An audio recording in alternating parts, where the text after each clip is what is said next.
Evan Hale moved the mop in slow circles across the polished floor of Helion Exchange's night lobby. It was almost 2 in the morning, and the huge building, normally full of noise, voices, and the rumble of cargo ships, was quiet.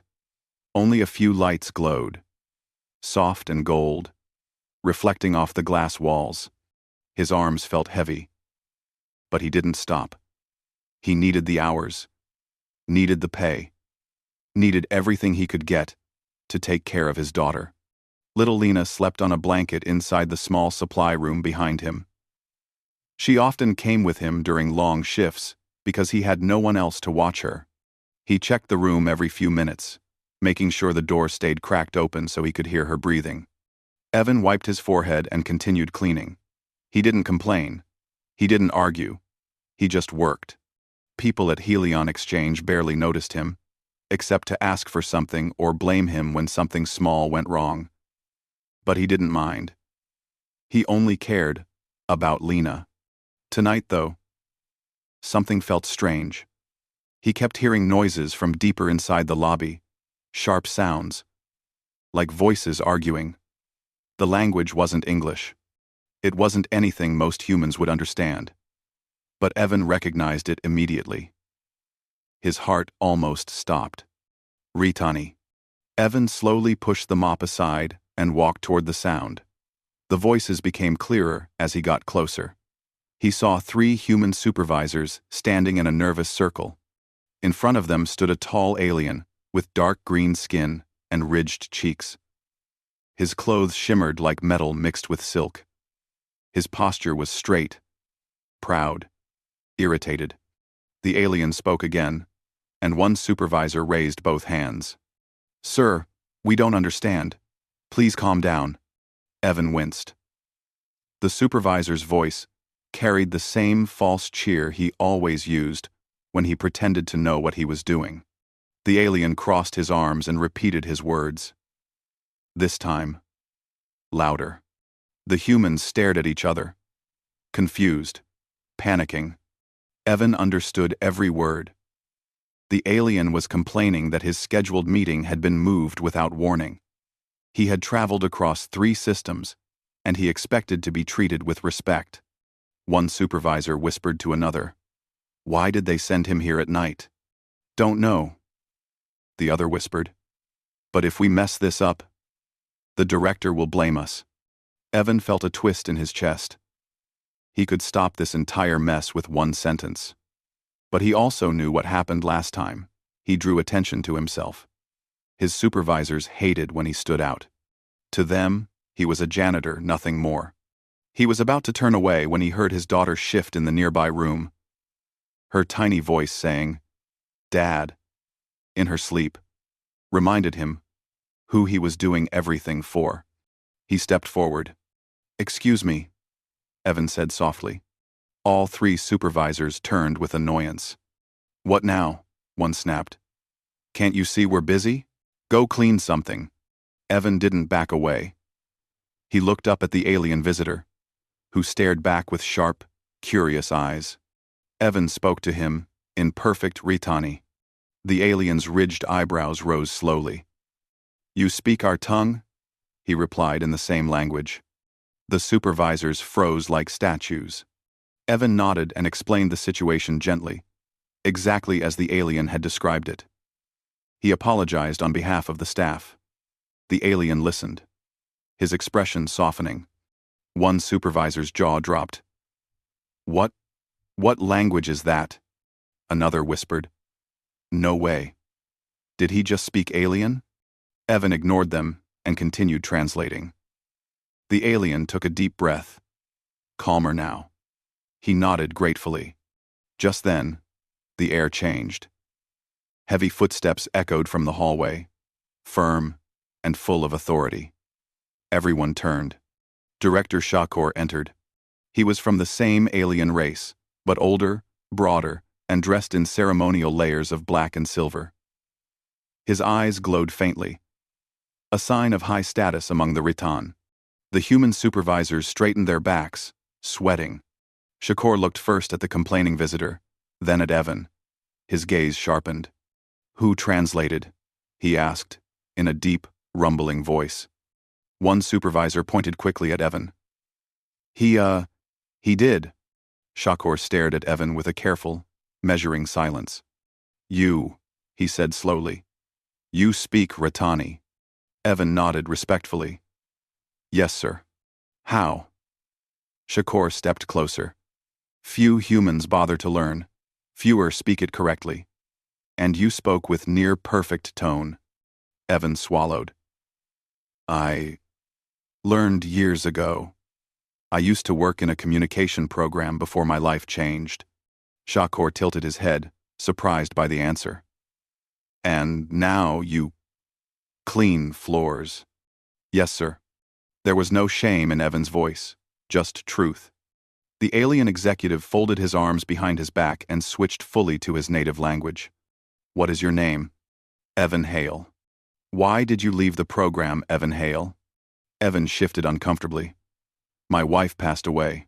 There was no one to care for my daughter. I needed work with steady hours. I chose this job because Lena could stay close to me.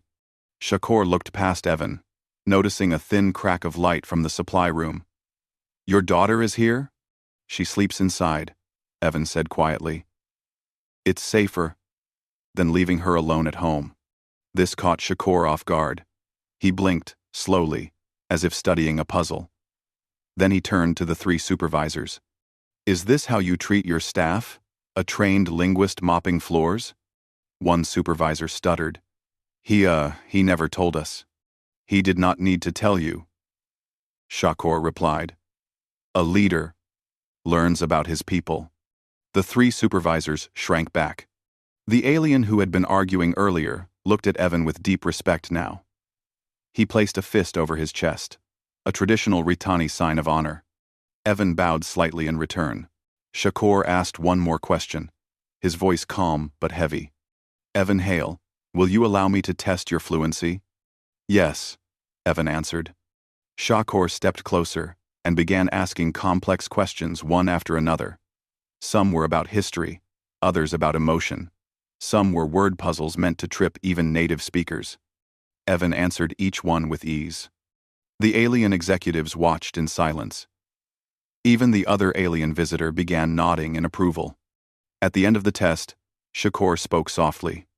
Your skill. Evan kept his gaze respectful. Thank you, sir. Shakor turned to the supervisors again. I will speak with this human privately. You three may return to your duties. The supervisors wanted to protest, but none dared argue. They left quickly, whispering complaints under their breath. Shakor gestured toward the supply room. May I see your daughter? Evan hesitated for only a moment, then nodded. He walked to the room and slowly opened the door. Lena lay curled in a blanket, her hair messy, her cheeks soft and sleepy. She blinked up, confused by the new face. Shakor crouched down, lowering himself to her level. His expression softened in a way Evan had never seen. He spoke a gentle phrase, in Ritani. Lena's eyes widened. She answered back with a tiny, shy smile. Evan blinked in shock. Lena, you understood that? She nodded. Daddy taught me bedtime words. Shakor looked up at Evan, impressed beyond measure. You taught your child our language? Not much, Evan admitted. Just little things. She thought they sounded pretty. Shakor stood, his expression unreadable, something thoughtful and deep behind his eyes. You must come to the Raitan embassy tomorrow, he said at last. I want to evaluate you formally. Evaluate me? Evan asked. For a position, Shakor answered. A high-ranking interpreter role. One usually reserved for our own kind. Evan's breath caught. He could hardly speak. But I'm just a janitor. Shakor shook his head. You are not just anything. Your character is clear. You honored our guest when no one else would. You carry responsibility with quiet strength. And you protected your daughter while still serving others. Evan looked down at Lena, who smiled sleepily at him. He didn't know what to say. Behind them, the supervisors watched from a distance, hidden partially behind a wall, Their faces were pale. One whispered, "This can't happen. We can't lose him. If he leaves, they'll know how badly we treated him." Another muttered, "We have to stop this. Somehow." Evan didn't hear them. He was too focused on Lena and the alien executive standing before him. Shakor extended a hand, more a symbolic gesture than one meant to be taken physically. "Tomorrow. Come with your daughter. Do not be late." Evan nodded slowly. "We will be there." "Good," Shakor said, his voice warm now. "Tonight, you reminded my people of something important. That humans can rise from anywhere." He walked away, followed by the other alien visitor, who still bowed respectfully to Evan before leaving. Evan gently picked up Lena, carrying her in his arms. She rested her head against his shoulder. "Daddy," she whispered, half asleep. "Are we going somewhere tomorrow?" "Yes, sweetheart," Evan murmured, kissing her forehead. "Somewhere new." He turned off the lights, locked the supply room, and stepped outside into the cool night air. The massive city stretched before him, glowing with windows, ships, and tall towers. He walked home, unaware of the angry whispers behind him, unaware of the plans forming in the shadows. He only knew one thing. For the first time in years, the future felt bright, and tomorrow might change everything for him and for his daughter. Evan woke early the next morning, long before the sun had risen. He made a small breakfast for Lena, brushing her hair gently and packing her little bag with her favorite toy. She asked many questions, but he could only give simple answers. He himself did not fully understand what waited for them at the Riton embassy. He held her hand as they walked through the quiet streets. The tall buildings reflected soft lights, and the sky carried the faint hum of early ships. The embassy stood in the center of Helion City, a huge structure shaped like curved stone but glowing with blue lines that pulsed like veins. Two enormous alien guards waited outside, holding staffs that shined with silver light. When Evan approached, both guards looked down at him with surprise, then crossed their arms over their chests, a sign of respect. Humans passing by turned their heads. They were shocked to see a simple janitor being greeted like an honored guest. Inside the entrance hall, the air was warm and carried a scent like sweet metal. The walls were covered with carvings showing Rithani history, warriors, scholars, families, and great leaders. Lena stared at everything with wide eyes. Director Shakor stood near the center of the hall, waiting. His clothes were formal today, layered in dark blue and silver. He nodded as Evan approached. "You came," Shakor said. "I said I would," Evan replied softly. "And the child?" Shakor looked at Lena with gentle curiosity. "This is Lena." Lena lifted her little hand and waved shyly. Shakor lowered his head slightly to greet her. They followed him through long hallways until they reached a round chamber. The room was dim, with soft lights floating like glowing orbs. 3 elder Ritani sat in a circle on raised seats. Their faces were lined with age, and their eyes glowed faint gold. They watched Evan closely. Shakor turned to him. "This is the cultural trial. It has nothing to do with knowledge alone. It tests character, honesty, and heart. Answer truthfully. Do not try to impress them. Speak simply." Evan nodded. One elder leaned forward. His voice was soft but carried weight. "Evan, Hale, why do you seek this position?" I don't seek it," Evan admitted. "You offered it. I came because I want a better life for my daughter." The elder nodded, pleased by the simple truth. Another elder asked, "If 2 people stand before you, one powerful but cruel, one powerless but kind, whom do you trust?" "The kind one," Evan answered. "Power can change. Kindness comes from the heart." Lena held his hand while he spoke. That small action gave him strength. They continued with questions about empathy, responsibility, and what he valued most. Evan answered honestly. He talked about loss, about working hard, about teaching Lena to be gentle with others, about how languages were more than words, they were bridges between people. The elders listened without interrupting. Halfway through the trial, the doors suddenly burst open. 3 human supervisors from Helion Exchange marched in, panic in their eyes. Evan stiffened when he saw them.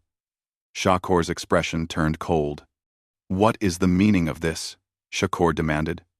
One supervisor pointed at Evan. "We're here to stop this. He's not stable. He's not fit for high-level alien work." The elders frowned. Their glowing eyes dimmed with displeasure. Another supervisor added quickly, "He hides things.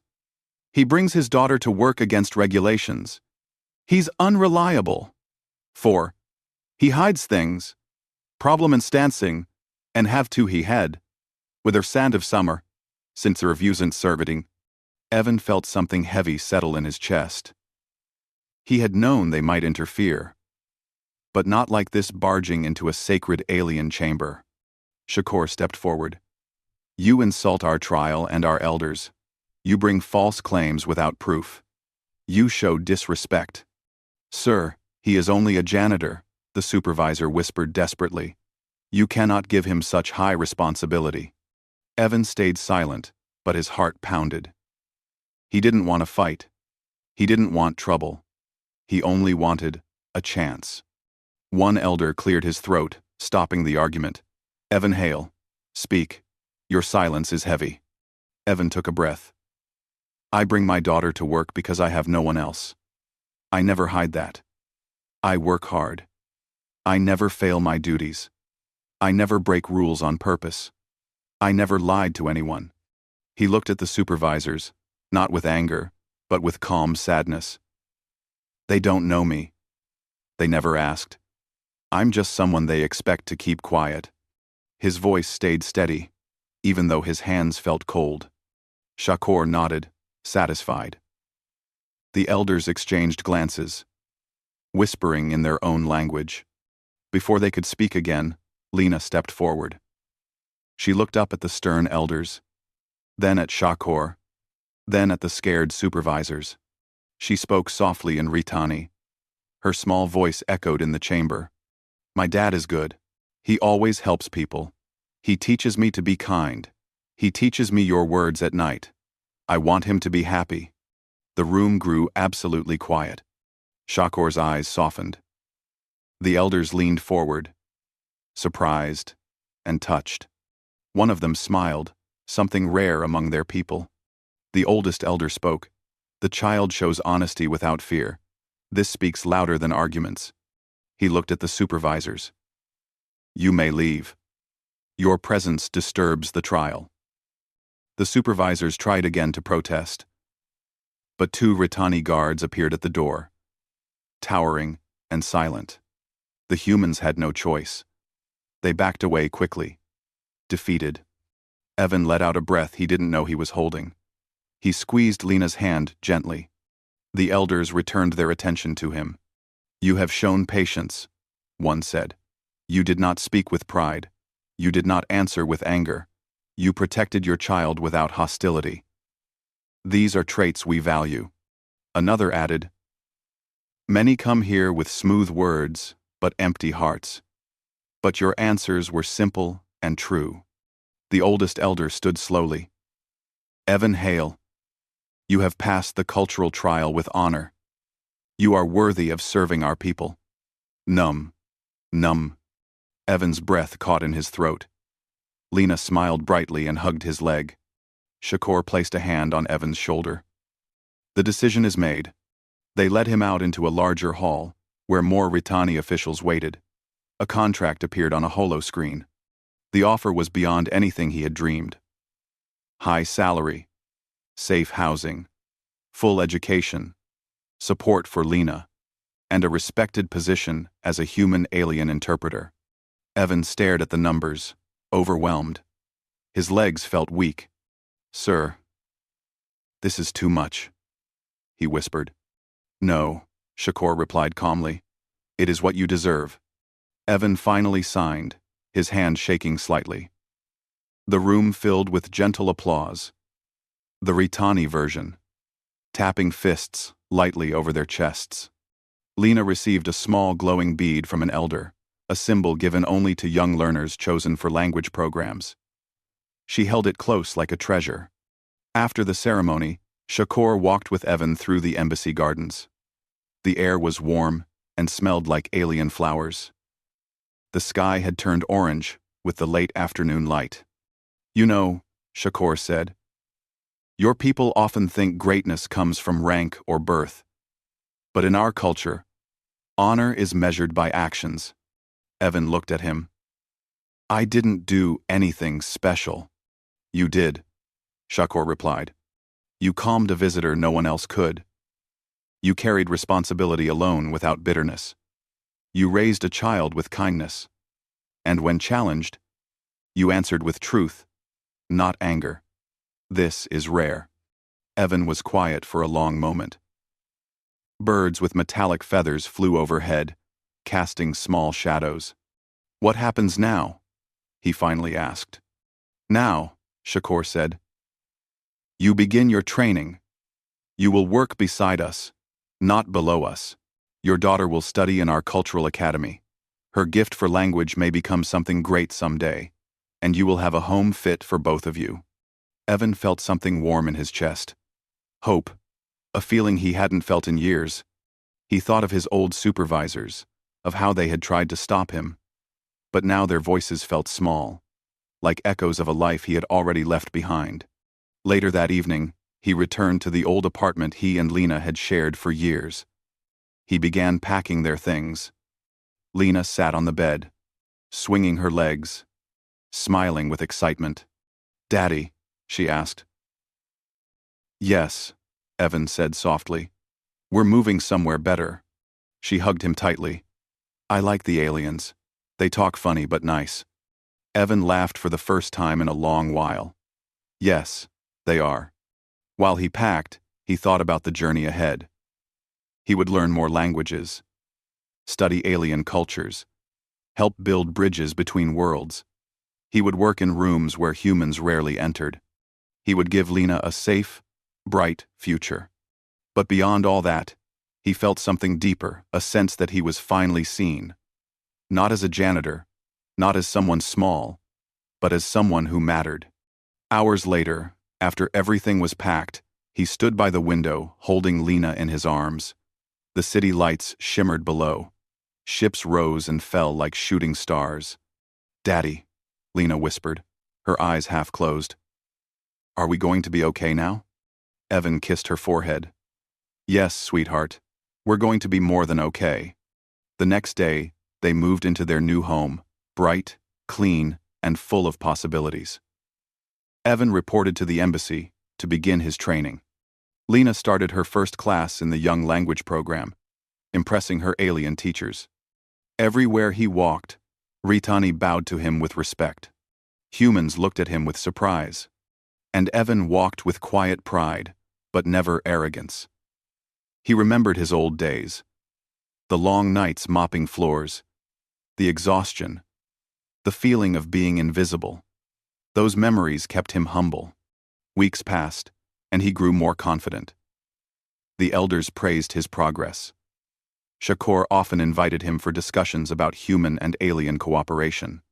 Lena became one of the youngest to speak 3 Ritani dialects.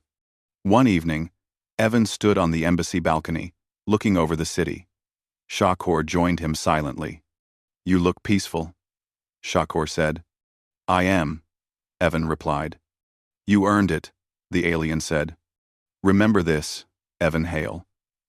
Greatness does not start from high places. Sometimes, it rises from the quiet corners of life. From a father cleaning floors.